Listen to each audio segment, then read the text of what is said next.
बिस्मिल्लाहिर्रहमानिर्रहीम। अस्सलामुअलैकुम नाजरीन। 5000 साल पुरानी हजरत नूह अलैहिस्सलाम की कश्ती तुर्की में से मिल गई। अंदर से ऐसा क्या निकला कि सब देखकर हैरान रह गए। सवाल ये भी है कि सदर तैयब रजब उर्दगान ने इस कश्ती को दुनिया से छुपाकर क्यों रखा। आज की इस वीडियो में हम आपको हजरत नूह अलैहिस्सलाम की कश्ती से मुतल्लिक चंद कीमती मालूमात फराहम करेंगे। नाजरीन, कुरान मजीद में अल्लाह ताला ने जिन कौमों का जिक्र किया है उनके आसार आज भी दुनिया में मौजूद हैं। इन कौमों को अल्लाह ताला ने इनकी नाफरमानियों, खुदा ताला की जात से इनकार, रसूलों, नबियों और इनके मानने वालों पर जुल्म सितम की इंतहा की वजह से इनको सख्त सजाएं यानी अजाब दिए। और कुरान पाक में हम मुसलमानों की इबरत और रहनुमाई के लिए इनके तज़किरे भी किए। हजरत नूह अलैहिस्सलाम को सानिया आदम भी कहा जाता है क्योंकि आपके खानदान के अफराद और अल्लाह ताला के हुक्म से तैयार की गई कश्ती में सवार जानवरों के अलावा हर चीज पानी में गर्क कर दी गई थी। हजरत नूह अलैहिस्सलाम की कश्ती में टोटल 8 अफराद सवार थे। हजरत नूह अलैहिस्सलाम, आपकी अहलिया, आपके 3 बेटे बहुएं और बाकी मुख्तलिफ अनवाओ इकसाम के जानवरों और परिंदों की जोड़ियां थी। हजरत नूह अलैहिस्सलाम की कश्ती का जिक्र साबिका किताबों तौरात, अंजील और ज़बूर में भी मिलता है। एक अरसे से साइंसदान हजरत नूह अलैहिस्सलाम की कश्ती को ढूंढ रहे थे। गैर मुस्लिम साइंसदान ये सवाल करते हैं कि अगर तूफान नूह आया और हजरत नूह अलैहिस्सलाम चंद इंसानों और जानवरों के जोड़ों को लेकर दियो हैकल कश्ती में सवार हुए और पानी के बदतरीन अजाब से बच गए, तो आखिर वो कश्ती कहाँ गई जिसमें इन सब महलूकात ने सफर किया। हाल ही में चाइना के ईसाई मुबल्लिगीन और साइंसदानों की एक तहकीकाती टीम ने कई माह की रिसर्च के बाद इस बात का ऐलान किया था कि उन्होंने हजरत नूह अलैहिस्सलाम की कश्ती को ढूंढ लिया है। ये कश्ती मशरिकी तुर्की में वाक़िया कोहे अरारत पर मिली, जिसकी चोटी की बुलंदी 12,000 फीट है। माहिरीन का कहना था इसकी 3 मंजिलें हैं और ये कई मीटर नीचे बर्फ में ढकी हुई है। गुज़श्ता 200 सालों से 1 दर्जन से ज्यादा माहिरीन की तहकीकाती टीमें हजरत नूह अलैहिस्सलाम की कश्ती को तलाश कर रही थी, जिसके बारे में कुरान पाक में आता है कि ये जुद्दी नामी पहाड़ी से टकराकर रुक गई थी। नाजरीन, अमेरिका के साइंसदानों ने चाइना के माहिरीन की इस बात को मानने से इनकार कर दिया। उनका कहना है कि कश्ती की लकड़ी के जो नमूने फ्रांसिक रिपोर्ट के लिए भेजे गए थे, ये इतने पुराने नहीं है कि इनके बारे में वसूख से ये कहा जा सके कि ये हजरत नूह अलैहिस्सलाम की कश्ती के हैं। जबकि चीनी माहिरीन का ये दावा है कि उन्हें 99% यकीन है कि ये वही कश्ती है जो हजरत नूह अलैहिस्सलाम ने 4800 साल पहले अल्लाह के हुक्म से बनाई थी। माहिरीन का कहना है इस कश्ती की 3 मंजिलें हैं और इसमें कई बड़े बड़े कमरे भी मौजूद हैं और इसमें लकड़ी के बड़े बड़े सतून हैं। अरब अखबारात ने भी इस सिलसिले में सवाल उठाए थे कि क्या वाकई ये हजरत नूह अलैहिस्सलाम की कश्ती है।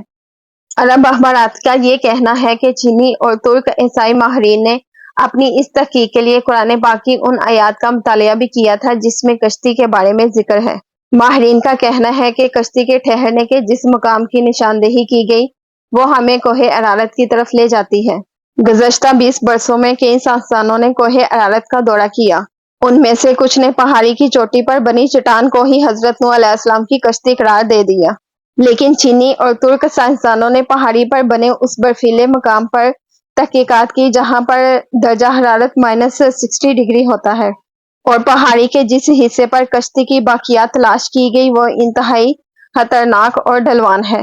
रिपोर्ट के मुताबिक इस टीम ने 60 मुख्तलिफ मकामात से हजरत नूह अलैहिस्सलाम की कश्ती का मुशाहिदा किया। ये कश्ती मुख्तलिफ जगहों से टूटी हुई है और मुकम्मल तबाह इसलिए नहीं हुई कि ये बर्फ की दबीज तह में दबी हुई है। कश्ती टूटी हुई होने की वजह से माहिरीन इसके अंदर जा सके। नाजरीन, चीनी माहिरीन वैनचेन ने बाकायदा एक प्रेस कॉन्फ्रेंस मुनक्कद करके अपनी इस तहकीकात से आगाह किया। कश्ती का मुआयना करने वाले एक चीनी माहिर ने बताया कि कश्ती का हर कमरा 5 फीट ऊंचा है जिसमें कोई भी जानवर आसानी के साथ समा सकता है। चीनी माहिरीन ने रेडियो कार्बन टेक्नोलॉजी से कश्ती के मुख्तलिफ टुकड़ों का मुशाहिदा किया और ये दावा किया कि ये टुकड़े 4800 साल पुराने हैं। कश्ती में कई संदूक मिले लेकिन चीनी माहिरीन इसको खोल नहीं पाए।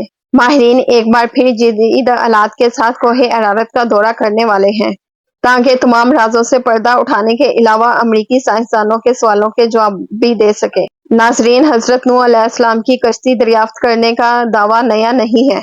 दूसरी जंग अजीम में लियोनार्ड नामी फौजी लड़ाई में हिस्सा लेने इराक की तरफ गया था।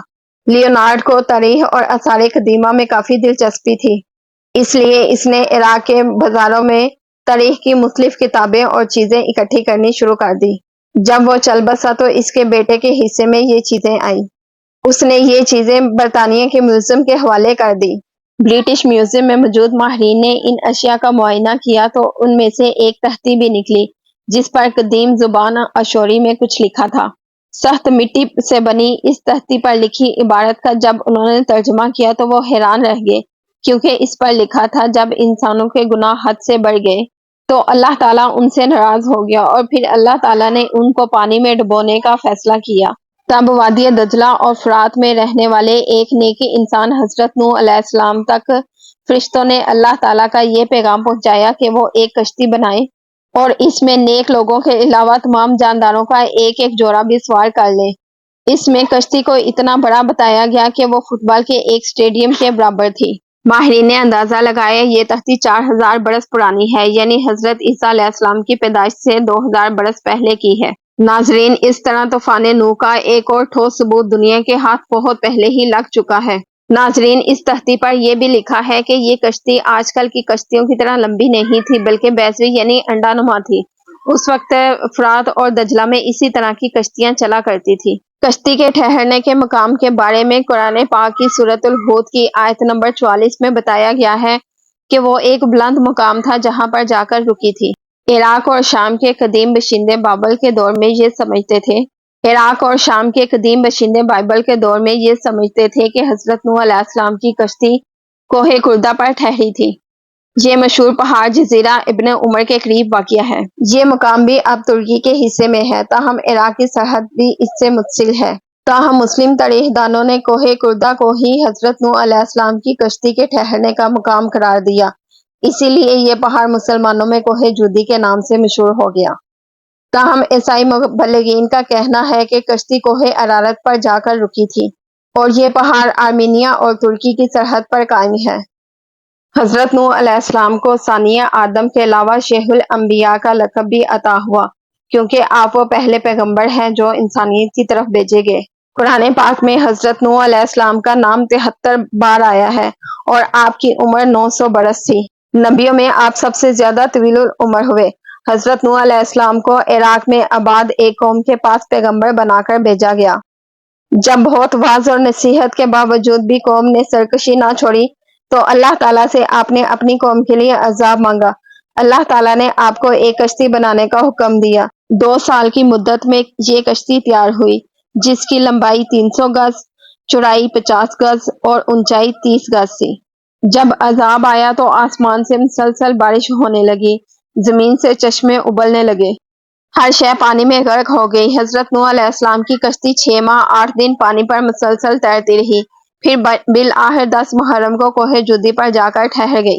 کئی دن تک پانی اترتا رہا، پھر جب خشکی پیدا ہو گئی تو حضرت نوح علیہ السلام نے حصران شہر کو آباد کیا، وہاں ایک مسجد بنائی جس کا نام سمانین تھا۔ حضرت نوح علیہ السلام طوفان کے بعد صرف 60 برس تک زندہ رہے۔ ان کا مزار آج بھی لبنان میں موجود ہے۔ کیسی لگی آج کی ویڈیو کمنٹ سیکشن میں ضرور بتائیے گا۔ اللہ حافظ۔